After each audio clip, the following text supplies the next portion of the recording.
the Union Steamship Company boat Kawatiri very narrowly escaped being wrecked when entering Macquarie Harbor yesterday morning. The steamer crossed the bar in safety and was passing between the lighthouse and the mainland through the narrow strait known as Hell Gate when her machinery broke down, injuring the shafting. The steamer struck Lighthouse Rock with her prow and fell back in the mainland, which she bumped by the stern, but the tide carried her into the harbor and out of danger.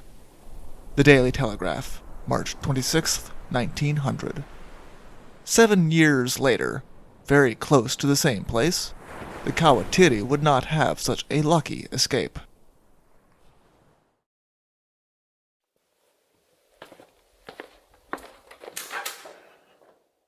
Hello, and welcome to the Shipwreck Archive.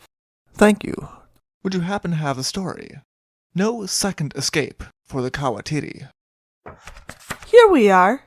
Enjoy!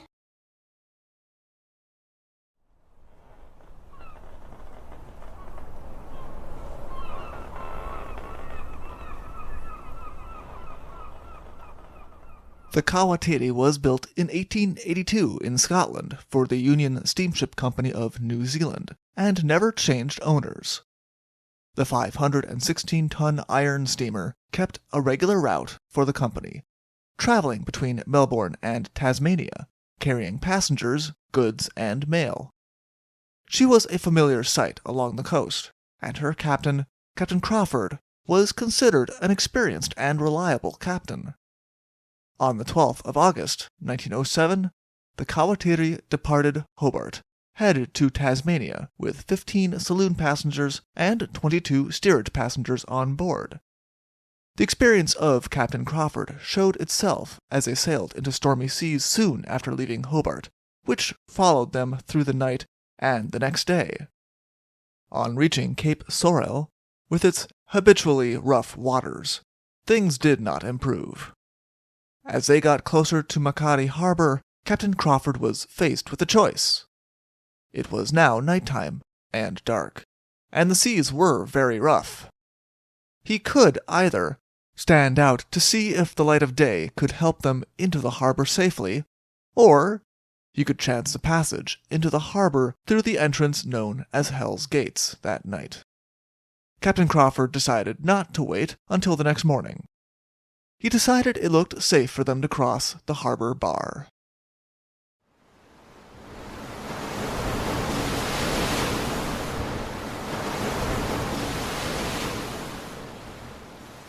Captain Crawford's calculations had not included the strong tide that was running through the Narrows that night at 10 miles an hour, which combined with the rough sea and the strong westerly winds of the storm to doom the Kawatiri. 2 strong waves hit the ship in quick succession, knocking it entirely off its course. The ship was violently thrown against the breakwater wall. The waves then carried the now severely damaged ship into a sandbar. But though it came to rest, it was taking on water fast. It was around 11 o'clock at night, and the passengers were all asleep. The shudder of impact through the ship was the first knowledge that most of them had of any danger. One of the passengers, Mrs. Keene, was traveling with her 2 daughters, both of whom were under 5. The impact did not wake her up. She was still laying in her bunk when a young man rushed into the cabin, announced they were in danger, and fastened a lifebelt on her before running away again. Mrs. Keene grabbed her children and 2 more lifebelts for them. She did not know how to put them on the children, so she left the cabin to find someone to help her with them. Once she was out of her bunk, she realized that there was no one but her and her children still around. They had been entirely neglected, except for by the man who had put the lifebelt around her. Mrs. Keene took her children with her up to the deck, where they found that the evacuation of the ship was already in progress. The deck was almost calm.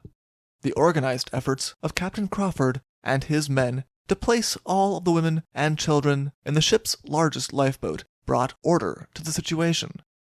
That was not to say that the loading of the boat was an easy task. The waves were so strong that they had to lower the boat and every time a wave carried it up close to the deck, they would have several of the passengers step into it. It was dangerous, but was managed without incident. The last person to step on board the boat was the ship's stewardess, Mrs. Hodnett. There was no room for her to sit, so she found a place on another woman's lap. The only members of the crew on board the boat were the second officer who had been placed in charge of it, the ship's boatswain, an able-bodied seaman, and 2 other sailors. A few male passengers were also allowed on board the boat. The ship's boat departed under the command of the ship's second officer, Kawatiri, who began to steer for the breakwater. He used the red light, a warning that had been lit to warn ships of the strong current, as his course to steer by. To the shock of everyone on the boat, almost as soon as they had left the Kawatiri, a large wave hit them and carried away with it the stewardess, Mrs. Hodnett. They never had a chance to save her. Mrs. Hodnett was the oldest woman to hold the position of stewardess in the Australian shipping industry, and was extremely well known and popular with crews, as well as passengers. She was no stranger to shipwrecks. She had only gone to sea after she had lost her husband when the Gothenburg wrecked. Now, with a young family to support, and no spouse, Mrs. Hodnett had signed on to work for the Union Steamship Company, and had been one of the lucky few to survive the wreck of the Tararua. This time she was not so lucky. The heavy seas kept breaking over the boat, filling it with water, and Mrs. Hodnett began to try to bail out the boat with her hands. Some of the women began to cry for help and panicking, causing Mrs. Hodnett to repeatedly call them cowards and tell them to be quiet. It would be the last thing that anyone would hear her say, and her loss was just the beginning of the difficult voyage of the Kawatiri's boat.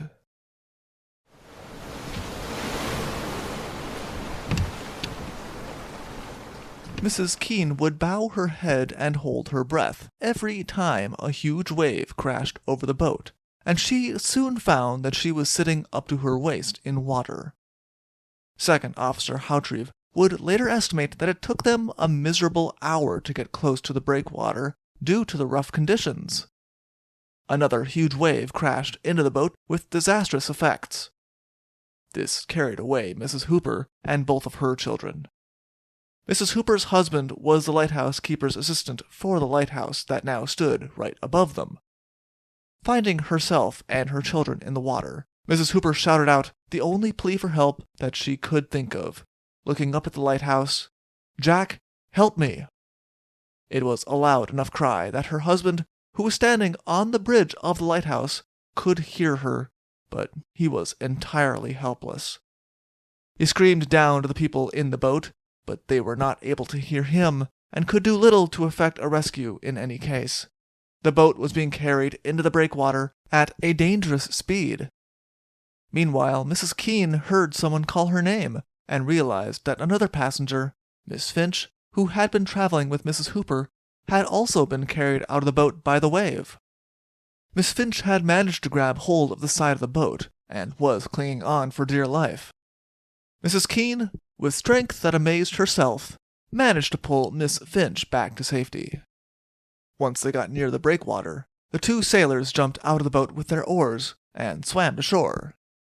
Second Officer Kawatiri tried throwing them a rope so they could tie the boat to the breakwater, but the rope was ignored, and the 2 men instead ran down the breakwater, abandoning the boat full of passengers. The boatswain and the second officer were forced to jump into the water and make the boat fast themselves. The boat was soon smashed against the rocks of the breakwater by the waves.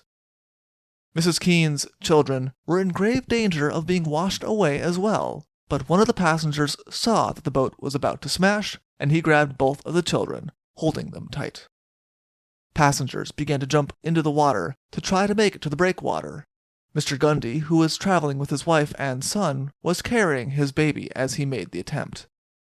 A wave carried the boat, smashing into him, knocking him down, and carrying the baby from his arms. He was not able to save the child, but he was able to save his wife and another woman who had also been knocked down.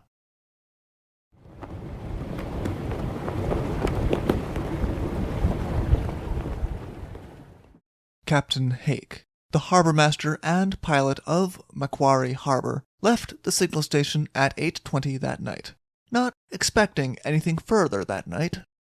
He had watched as the Mahina Pua from Melbourne had come into sight, taken a look at the conditions, and then stood out to sea again, which is what he expected any ship to do in such conditions.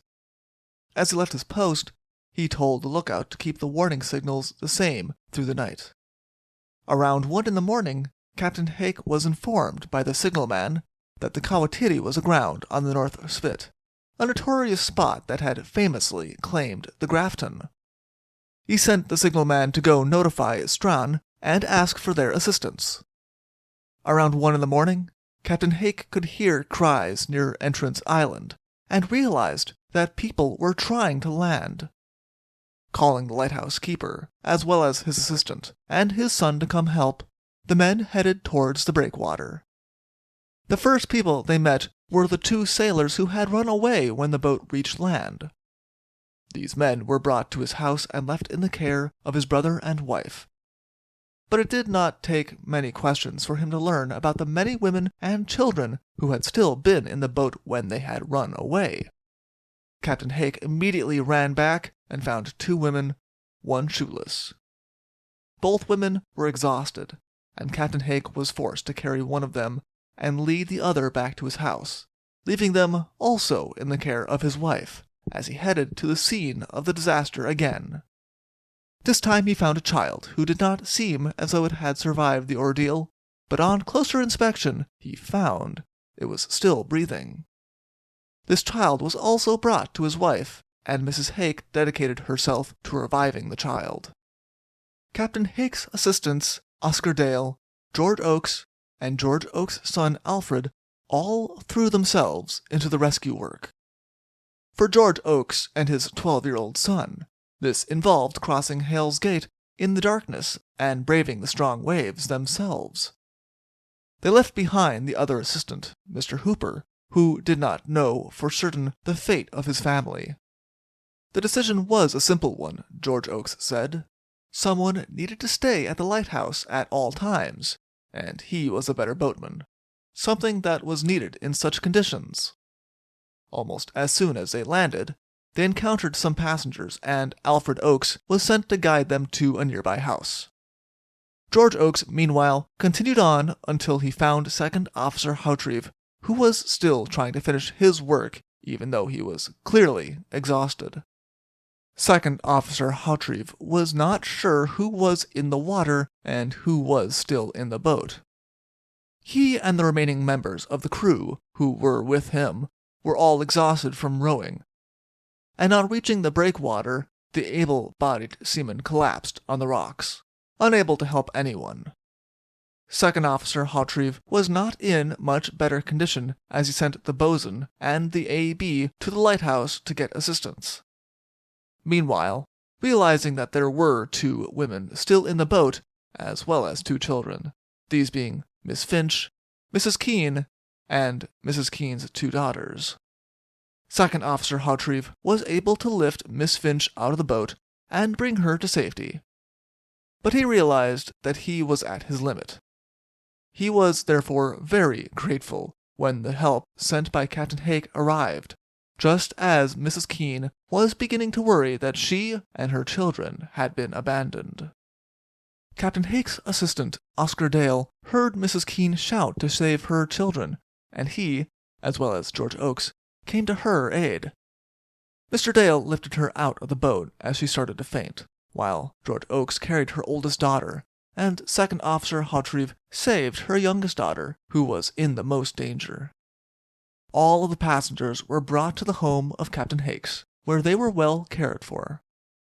In total, 6 lives had been lost, 2 women and 4 children, in the boat's trip between the Kawatiri and the breakwater.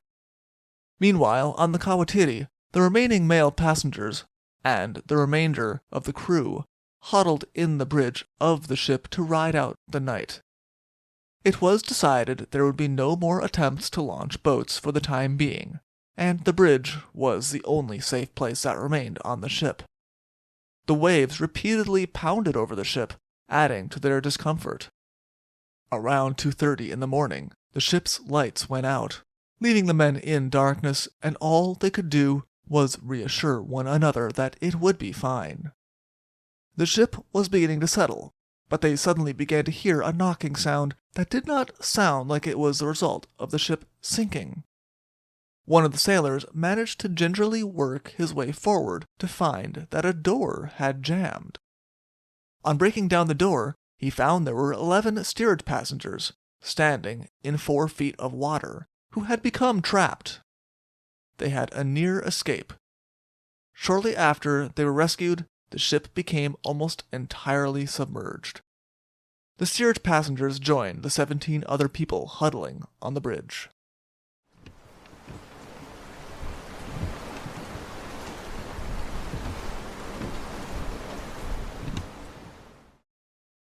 As morning broke, Captain Hake gathered a crew of 6 volunteers, and they set out in an Acme lifeboat to rescue the remaining people on the ship.